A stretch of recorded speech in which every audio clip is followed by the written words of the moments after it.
Rex Ryan just got hit with the karma he never saw coming. The Browns just made it official. Shedeur Sanders is now QB2, and Rex's hot takes aged worse than milk overnight. The same guy who called Shedeur not NFL ready? Yeah, he's now one snap away from starting, and the league is losing it. I heard the news. Joe Flacco has been traded to the Cincinnati Bengals for a 5th and 6th round draft pick. They will be taking over his league minimum $1.86 million contract. Now, a lot of people is jumping with joy right now for the Shedeur Sanders fan base. And I'm here to tell you we need to halt all energy because I think this is bad. Because they should have let Shedeur leave. Why come Shedeur couldn't leave? Get the hell out of Cleveland. Why y'all getting rid of 40-year-old Joe? I'm telling y'all, bro, this watching this, but I'm taping this late at night, and so I'm drinking some wine with you. Hello! Yes, people are always eager to hear what the name is. Since we used the V in Vanquish, I decided to say we're going and got the opportunity to talk to Nicholas Valdez. Okay, right. Valdez, you like that? Valdez. Valdez. Oh, that's fine. Yeah, you say, what you sipping on? Ever since I grew my hair out, I have a little more. I'm sipping on some Italian Barolo. I don't have the exact label of it, but I'm just sipping on some Italian red wine. Sorry, brother. Drinking some wine, talking with y'all. You sip, I smoke. And let's get on into the hot take. What's your topic, Pat? So the hot take of the week is holding the media accountable. All right, just recently, Rex Ryan pretty much ripped Shedeur Sanders on Get Up, and he kind of went in on him just about how Shedeur is with his take that he had in the. Hold up. Rex Ryan just got exactly what he wanted, and he might already be regretting it. The Cleveland Browns just made it official. Shedeur Sanders is now QB2, the backup quarterback, after shipping Joe Flacco to the Bengals for basically nothing. And while everybody's celebrating, popping bottles, thinking this is Shedeur's moment, I'm here to tell you, this might be the worst thing that could have happened to him.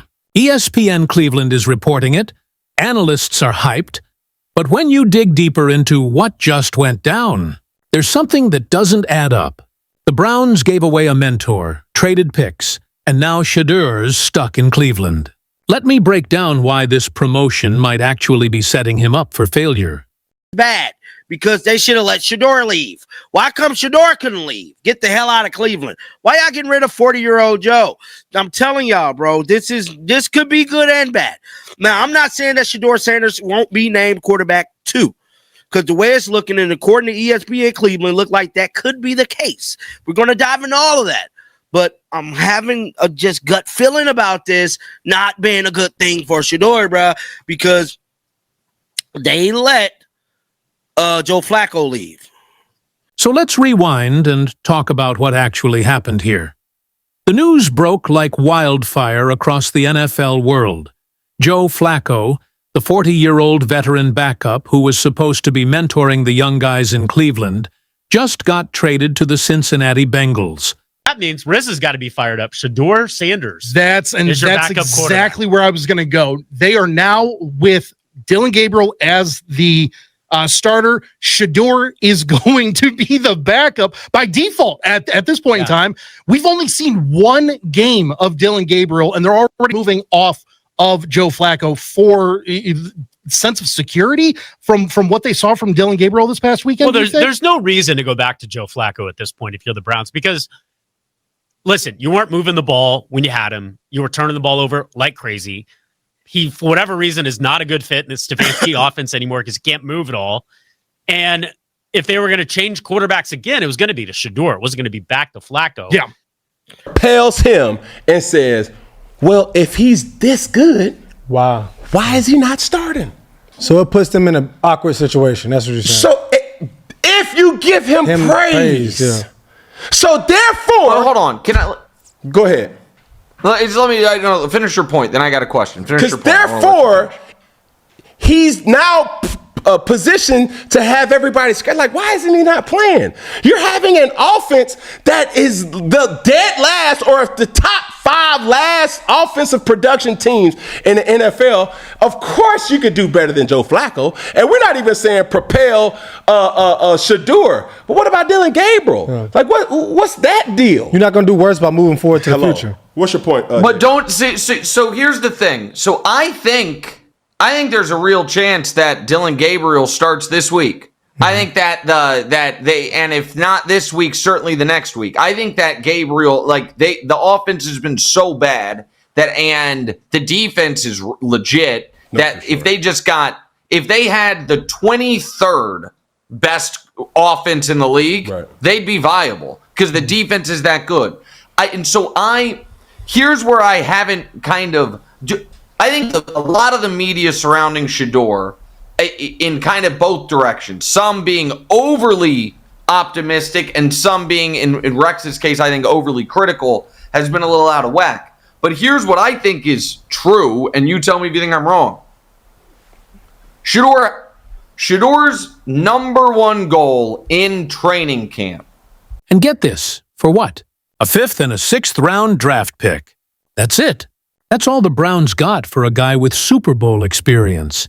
A guy who literally saved their season not too long ago when he came off the couch and led them to the playoffs. Now, on the surface, everybody in the Shedeur Sanders fan base is jumping for joy right now. Social media is going crazy. Twitter's blowing up. Instagram's flooded with posts saying, "This is Shedeur's time. QB2 baby. He's about to take over." And I get it, I really do. Because when you hear that Joe Flacco's gone and Shedeur Sanders is now officially the backup quarterback behind Dylan Gabriel, it sounds like a win, right? It sounds like the door just swung wide open for our guy. But hold on. Pump the brakes. Take a seat. Because I need y'all to really think about this for a second. Why would the Cleveland Browns, a franchise that's been struggling, that's been inconsistent, that's been trying to figure out their identity, why would they get rid of a veteran presence like Joe Flacco? This is a guy who knows the game inside and out. He's been in the league for 17 years? He's seen everything. He's been a starter. He's been a backup. He's won a Super Bowl. He's mentored young quarterbacks before. And now they just ship him off to Cincinnati? The same Cincinnati Bengals who were desperate for quarterback depth after their situation got shaky? Come on, bro. Something doesn't smell right here. Here's where it gets interesting. According to the trade details, the Bengals acquired Joe Flacco and a 2026 5th-round pick, and all they gave up was a 6th-round pick. The Browns are taking on a dead cap hit of $99,000 in 2025 and $1.4 million in 2026. They're literally paying money to not have Joe Flacco on their roster. Let that sink in for a minute. They're paying him to leave. Now, some people online are saying, "Oh, Joe Flacco probably requested the trade. He didn't want to sit on the bench. It's probably his last year anyway. The Browns did him a favor."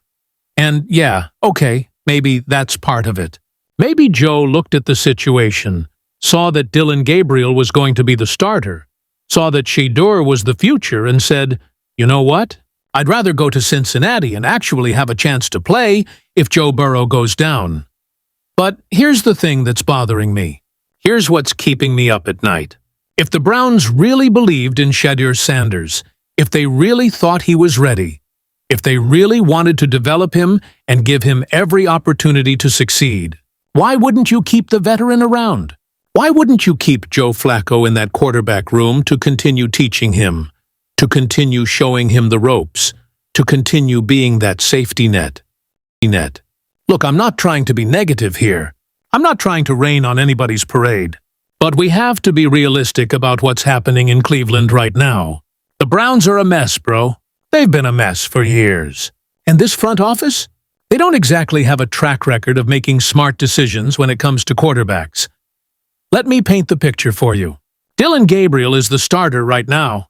He came in, played one game, and apparently that one game was enough for the Browns to say, "All right, we're good. We don't need Joe Flacco anymore. We can move on. One game, They saw one game from Dillon Gabriel and decided that was enough to ship out a proven veteran backup. Now, Dillon Gabriel is a talented guy. Don't get me wrong. He had a great college career. He put up numbers. But this is the NFL, baby. This is a completely different level. And after just one game, they're already comfortable enough to make Shedeur Sanders the QB2 and let Joe Flacco walk?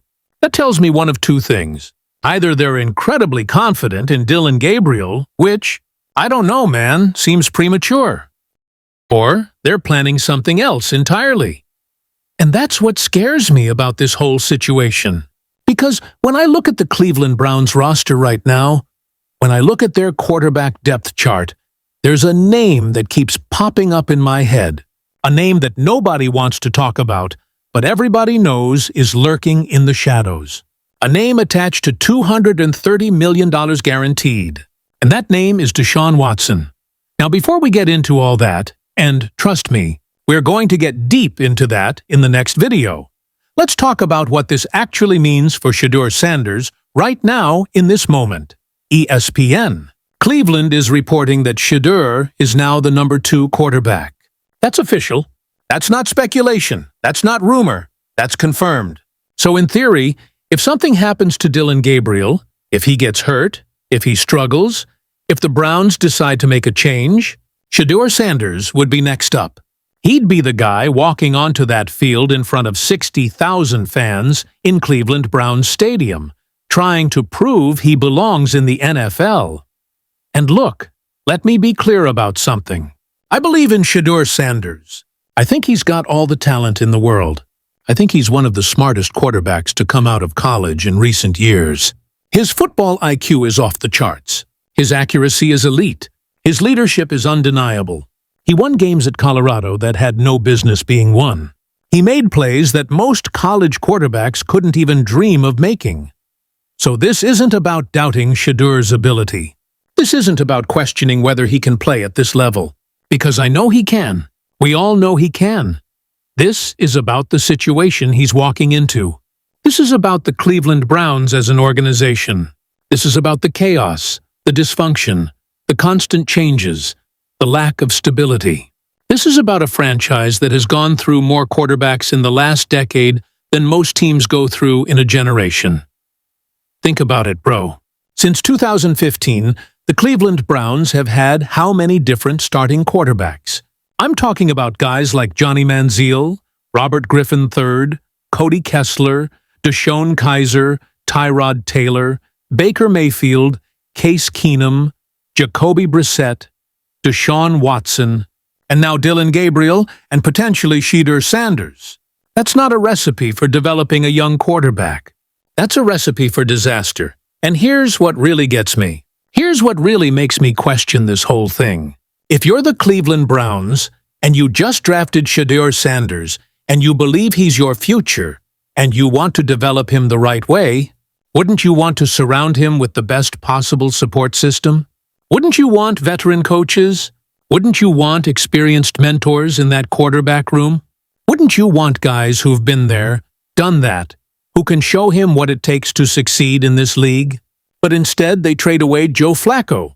They give up the one guy who could have been teaching Shedeur every single day about reading NFL defenses, about handling the pressure, about dealing with the media, about staying mentally tough when things go wrong.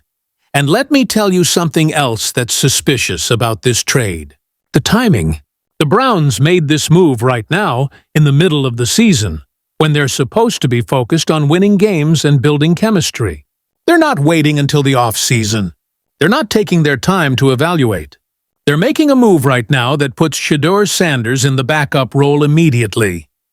Now, some of y'all are probably thinking, but that's good. That means they want to see him play. That means they're ready to give him a shot. And maybe you're right. Maybe I'm overthinking this. Maybe the Browns genuinely believe that Shedeur Sanders is ready to be one snap away from starting in the NFL. But I can't shake this feeling, bro. I can't shake the feeling that something else is going on behind the scenes. Something that the Browns aren't telling us. Something that's going to become clear very, very soon. Because here's the reality of the NFL. teams don't just give away veteran quarterbacks for nothing unless they're planning something. They don't create dead cap space unless they're making room for something else. They don't rush young quarterbacks into backup roles unless they're either incredibly confident or incredibly desperate. And with the Cleveland Browns, I'm not sure which one it is. So yes, Shedeur Sanders is now QB2. Yes, that's technically a promotion. Yes, that puts him one step closer to playing time. But is this actually good for his development? Is this actually setting him up for success? Or is this just the Browns being the Browns, making impulsive decisions, following the same dysfunctional patterns, and potentially ruining another young quarterback's career before it even gets started? Here's what I need you to think about. Rex Ryan wanted this. Analysts wanted this. Fans wanted this. Everybody wanted to see Shedeur Sanders get an opportunity in Cleveland. But now that it's actually happening, now that Joe Flacco is gone and Shedeur is QB2, are we sure this is actually a good thing? Are we sure the Browns have a real plan here? Or are we about to watch another talented young quarterback get thrown into a situation he's not ready for, with a team that's not ready for him? Drop your thoughts in the comments right now. Do you think this is Shedeur's moment? Or do you think the Browns just set him up to fail? Because in part 2, we're going to dive into the real reason this trade happened. We're going to follow the money. We're going to talk about the $230 million elephant in the room. And we're going to break down exactly why Shedeur Sanders might not play a single snap this season, even though he's QB2. If you want to know what's really going on in Cleveland, you need to watch part 2. Trust me, everything is about to make sense. Hit that subscribe button, turn on notifications, and I'll see you in the next one. Because this story, it's about to get a whole lot darker. All right, so let me lay out the facts for you. Joe Flacco gets traded to Cincinnati. Shedeur Sanders becomes QB2. Everybody's happy. Everybody thinks this is the beginning of Shedeur's NFL journey. But here's what nobody's paying attention to. Here's what the mainstream media isn't telling you. Deshaun Watson is scheduled to be medically cleared to play this month. Let that sink in for a second. Deshaun Watson, the guy who the Browns gave $230 million guaranteed to, the guy who's been injured, the guy who everybody thought was done for the season, he's coming back. October. That's what the report said back in July. October for Deshaun Watson's return. And guess what month we're in right now? That's right, October. Now, do you really think the Cleveland Browns are going to sit Deshaun Watson on the bench after giving him the biggest guaranteed contract in NFL history? Do you really think they're going to keep rolling with Dillon Gabriel, a rookie who's played one game, when they've got a former Pro Bowl quarterback ready to come back? Come on, bro. Let's be real here. This is the NFL. This is a business. And in business, you follow the money. I learned this early on in my career, man. Whether you're talking about stocks, investments, or football teams, you follow the money and everything makes sense. When you see where the money is going, you understand exactly what's about to happen. And right now, the Cleveland Browns have $35 million in cap space tied up in Deshaun Watson for this season alone. That's not including the guaranteed money still owed to him over the next few years. That's just this year, $35 million. So let me ask you a question. If you're the Browns ownership, if you're the front office, if you're looking at your bank account and seeing $35 million going to a quarterback who's healthy and medically cleared, are you really going to let him sit on the bench? Are you really going to keep paying him to not play while Dillon Gabriel and Shedeur Sanders run the show? Hell no. That's not how the NFL works. That's not how any business works. They're going to play Deshaun Watson. They have to. The money demands it. And that's why this Joe Flacco trade makes perfect sense now. That's why they needed to clear the quarterback room. Because they knew Deshaun was coming back. They knew that once Watson is medically cleared, he's going to be the starter. Dillon Gabriel will probably slide back to backup. And Shedeur Sanders, he might end up as QB3, sitting on the sideline in street clothes, not even getting dressed for game day. clothes, not even getting dressed for game day. That's the reality nobody wants to talk about. That's the harsh truth about Shedeur's situation in Cleveland. Now look, I know some of y'all are probably thinking, but Deshaun Watson hasn't been good. He's struggled when he's played. Why would they go back to him? And you're not wrong. Watson hasn't looked like his old self. The injuries have taken a toll. The rust is real. The controversy surrounding him has been a massive distraction. But here's the thing. The Browns don't have a choice. They gave him guaranteed money. They can't just cut him. They can't trade him. Nobody wants that contract. So they're stuck with him. And when you're stuck with a $230 million quarterback, you play him. You have to at least try to get some value out of that investment. And that's what makes this situation so frustrating for Shedeur Sanders. Because it's not about talent. It's not about who's the better quarterback. It's about money. It's about contracts. It's about the Browns trying to justify one of the worst financial decisions in NFL history. Look at the numbers, bro. They're still paying James Winston $2 million. They're now paying Joe Flacco over $1 million in dead cap. And they've got Deshaun Watson at $35 million. When you add all that up, when you see how much money is tied up in the quarterback position, it becomes crystal clear what's about to happen. Deshaun Watson is coming back. He's going to start games this season. And Shedeur Sanders is going to be stuck watching from the sideline, holding a clipboard, waiting for an opportunity that might never come. Now, here's where I want to flip the script for a second. Because even though this situation looks bad, even though it seems like Shedeur got dealt a terrible hand, I actually think this might be the best thing for him in the long run. Stay with me here. Shedeur Sanders is a smart kid. He's been around football his whole life.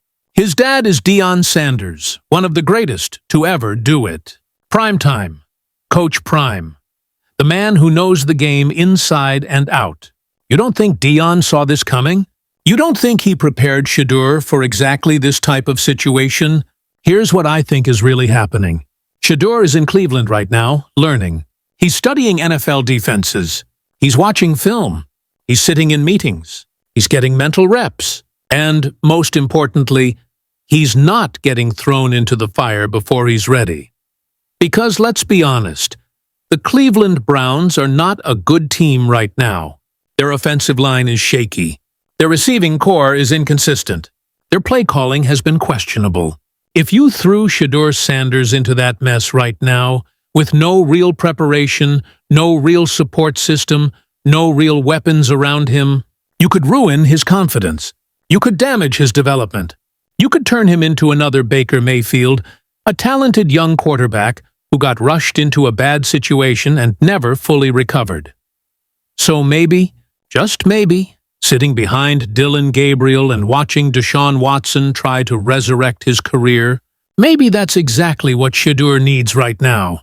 Maybe this is the universe protecting him from becoming another Browns quarterback casualty. Because here's what I believe about Shedeur Sanders. I believe he's special. I believe he's got the talent, the intelligence, the leadership, and the work ethic to be a franchise quarterback in this league. I believe that when his time comes, when he gets the right opportunity with the right team, he's going to ball out. But Cleveland might not be that place. And that's okay. Sometimes, the best thing that can happen to a young player is not getting thrown into the fire too early. Sometimes patience is the key. Sometimes waiting, learning, and developing is more valuable than getting immediate playing time on a dysfunctional team. And let's not forget, Shedeur Sanders has the benefit of having Deion Sanders in his corner. You think Prime is going to let his son get buried in Cleveland? You think Coach Prime isn't already working behind the scenes, making calls, planning the next move? Deion knows how this league works. He knows when to be patient and when to make noise. And if the Browns continue to mishandle this situation, if they keep Shedeur on the bench while Deshaun Watson struggles, if they don't give his son a fair shot, on our teats, you better believe Prime is going to do something about it. So here's my final take on this whole situation. Yes, Shedeur Sanders is QB2. Yes, that's technically good news. But no, I don't think he's going to play this season. I think Deshaun Watson is coming back, and when he does, the Browns are going to ride with him because they have no choice. The money demands it. But here's the twist that nobody saw coming. Maybe that's actually a blessing in disguise for Shedeur. Maybe this gives him time to develop, to learn, to get stronger mentally and physically. Maybe this keeps him from getting destroyed behind a bad offensive line on a dysfunctional team. And maybe, just maybe, next offseason when the Browns inevitably move on from Deshaun Watson, when they finally admit that contract was a mistake, maybe that's when Shedeur Sanders gets his real opportunity. Or maybe he gets traded to a better situation. A team with better coaching, better weapons, better protection.